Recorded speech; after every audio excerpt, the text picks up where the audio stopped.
आपके साथ दिव्या। आइए करते हैं खबरों की शुरुआत। सिंगरौली केंद्र सरकार द्वारा लाए गए किसान बिल के विरोध में कांग्रेस सेवा दल सिंगरौली ग्रामीण तथा शहर के संयुक्त तत्वाधान में महामहिम राष्ट्रपति महोदय के नाम संबोधित ज्ञापन जिला कलेक्टर सिंगरौली के प्रतिनिधि संयुक्त कलेक्टर बीपी पांडे को सौंपा।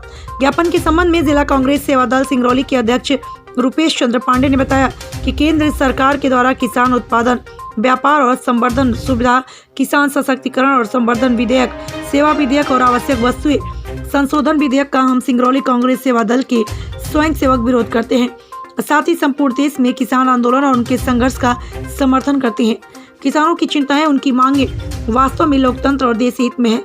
उक्त तीनों बिल वास्तव में किसान हितैषी न होकर पूंजीपतियों और उद्योगपतियों के हित में पारित किए गए प्रतीत होते हैं। उक्त विधेयकों से देश का सामाजिक, आर्थिक और प्रजातांत्रिक ढांचा कमजोर होगा।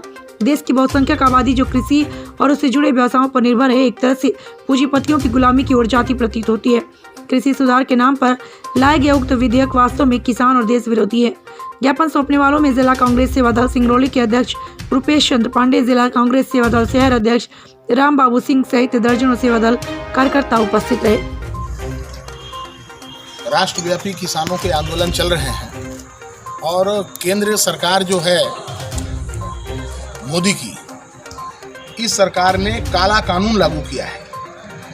किसानों को अब इतनी भी आज़ादी नहीं है कि वो अपने फसल को अपने इच्छा अनुसार बेच सकें। जो समर्थन मूल्य था, इन्होंने सीधे उद्योगपतियों को लाभ पहुंचाने के लिए एक काला कानून बनाया है। 3 काला कानून जो इन्होंने बनाया है, पहला किसान उत्पादन, व्यापार और वाणिज्यिक संवर्धन और सुविधा विधेयक, दूसरा किसान सशक्तिकरण और संरक्षण विधेयक और तीसरा सेवा विधेयक और आवश्यक वस्तुएं संशोधन विधेयक, जो वर्षों से पुराना कानून बना था किसानों के हित में। आज आप देखें कि सभी किसानों को उद्योगपतियों के हाथ में सीधे जमीनों का अधिग्रहण किया जा रहा है। आपको ध्यान होगा कि कांग्रेस की जब सरकार केंद्र में थी, डॉक्टर मनमोहन सिंह जब प्रधानमंत्री थे, उन्होंने किसानों के हित में भू अधिग्रहण कानून लागू किया था और उसमें स्पष्ट प्रावधान किया था कि किसानों को जमीनों का अर्जन जब हम करेंगे तो 85% जब तक उस गांव के किसान लिखित में नहीं देंगे तो जबरदस्ती उनके भूमि का अधिग्रहण नहीं होगा। और जिन जमीनों का अर्जन कंपनी के लिए होगा, उनका 4 गुना ज़्यादा मुआवजा उन किसानों को दिया जाएगा। इसके साथ ही साथ उन्होंने स्पष्ट प्रावधान किया था कि उस परिवार के एक सदस्य को अनिवार्य नौकरी दी जाएगी और शेयर निर्धारित किया जाएगा। जैसे ही मोदी जी 2014 के लोकसभा चुनाव के बाद सत्ता पर काबिज हुए, सबसे पहला उन्होंने वो काम किया कि उस भू अधिग्रहण कानून को उन्होंने चेंज कर दिया। किसानों के हित के जो भी नियम कानून की योजनाएं पूर्व से लागू थी, उसको बदल दिया गया और ये 3 काला कानून जो लागू किए जा रहे हैं, आप देख रहे हैं कि पंजाब से, हरियाणा से लाखों के संख्या में किसान दिल्ली आ रहे हैं। उनको बॉर्डर पर रोका गया है। केंद्र सरकार उनसे बात नहीं करना चाहती है, केंद्र सरकार उनकी बातों को नहीं सुनना चाहती है।